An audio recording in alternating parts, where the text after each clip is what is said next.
Hey guys, we're here with Jared Padalecki in our HCF Times Square studio. We are live right now on Facebook. You ready for this? Yes. All right, we have tons of questions. We got a lot of questions for you. All right. All right, so Madison, when you joined Supernatural, did you think it would be as successful as it is today? Hi, Madison. When I joined Supernatural, I really was just hoping to get the pilot picked up. I was very living in the moment. To a degree, I think my nature is to sort of go one step at a time.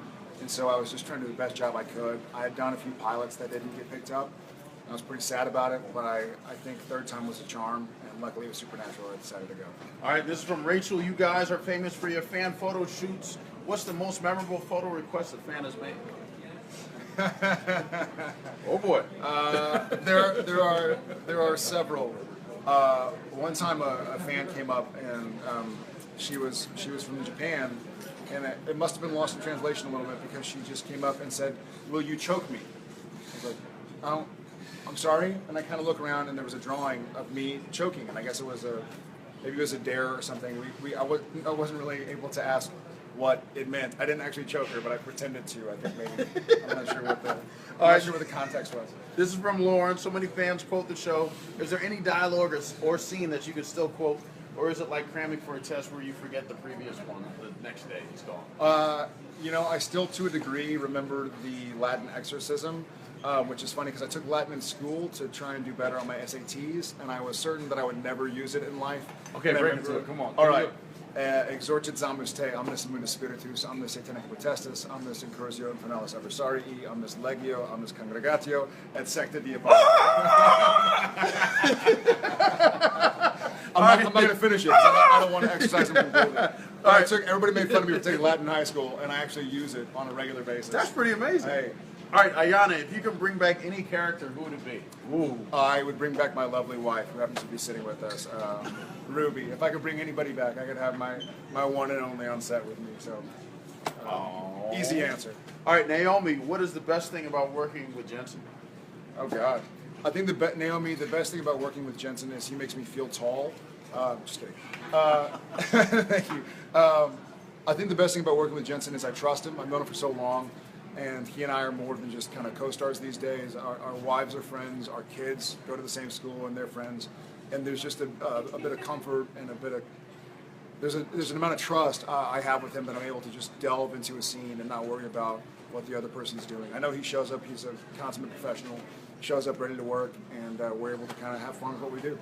All right, this is from Flavia. What do you think is the biggest change in Sammy since season 1? Oh God. Flavia, I think Sammy's changed a lot. We've seen him, possessed by angels and possessed by demons. And I think I think in season 1, Sammy really wanted to go live a normal life. He kind of thought like, my family's weird. My dad needs to go on Walking Dead and get off of Supernatural. But now these days, I think Sam realizes that his destiny is where he is, and he's learned to accept that it's not perfect, it's not ideal. He doesn't have a wife and kids and a law degree, but he realizes that he's helping a lot of people, so I think he's happy with where he is. Okay, this is from Dolly. What would happen if Dean from Gilmore Girls met Sam?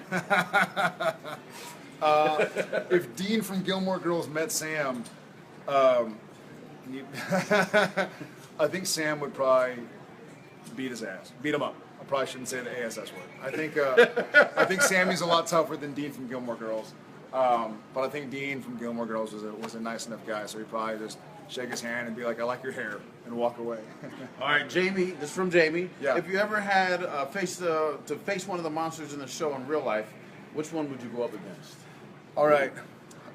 If I ever had to face one of the monsters in real life, there was a monster that if you dropped salt, I think it was a leprechaun. The episode was called "Clap Your Hands If You Believe," and he had magical powers, but I think it was a leprechaun of some sort, or some form of like the original form of the leprechaun. But if you dropped something on the ground, he had to stay there and count it until he was all done. And so you could just kind of like drop a bunch of stuff on the ground and run away. That'd be the easiest one to escape. All right, this is from Team Sam W. All right. What is the experience like producing your own wine with Steven? Team Sam W. That was I've always had a big passion for wine. I love it. And Steven, as you know, makes a lot of wine.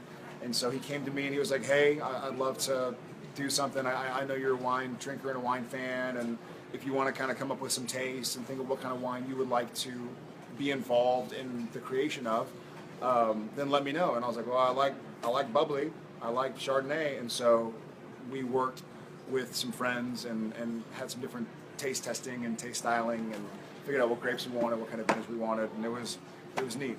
It was awesome. All right. Dream come true. This is from Emily. What would your younger self think about all the success with the Always Keep Fighting campaign? Love you, Jared. I love you back. Thank you for your question. I think my younger self would be really happy. I think I grew up in a small town, and I didn't grow up as Mr. Popular by any means.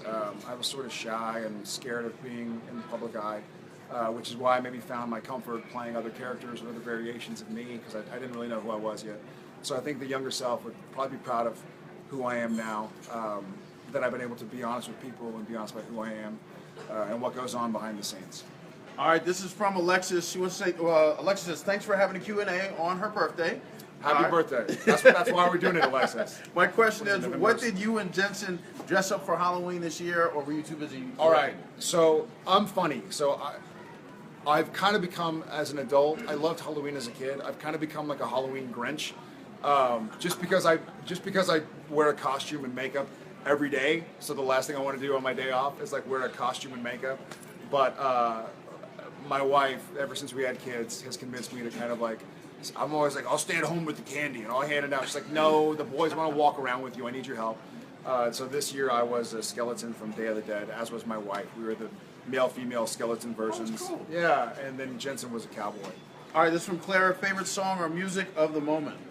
That is easy. There's a band out called Kaleo, K-A-L-E-O, and they're going to be huge. I mean, they're already getting huge, but they're outrageously talented, good old hard rock, incredible guitar, incredible drums, incredible voice, incredible music, K-A-L-E-O. I listen to them every day. I listen to their album every single day. Elena, this is from I'm going to Elena. see them Friday in Austin. Yeah, this is from Elena. What are your favorite TV shows to watch? Wow. The shows I watch most often are probably shows from my kids, like Paw Patrol or PJ Masks or something. You know what I'm talking about. There you go. But I think a lot of the shows that I watch end up kind of being involved around business, like The Profit or Shark Tank. Stranger Things was great. I'm kind of a binge watcher, so I'll wait until it's out on Netflix and I'll go and I'll just blast through it. So I think Stranger Things was probably the latest thing that I binge watched. All right, these are the last two. This is Music Gamer 77. What's the cutest thing your kids have done recently? Oh God. My wife sent me a video. She was there, and our 2-year-old wants nothing more than to be like his big brother, which I think is what we play with a lot on Supernatural, with like the brothers and them loving each other and kind of wanting to be like each other and impress each other. And so they were kind of like repeat after me, and I love you, Tom. I love you, Tom. I love you, Shep. And like giving each other hugs, and you know, she sends it to me, and I'm on set. It warmed my heart. So it's a cool thing, and he's got 2 kids as well, so we're talking about it. It's fun when you start having kids. When you have one kid, they run your world, and you're there morning, noon, and night. Then you have another one, so you're kind of split.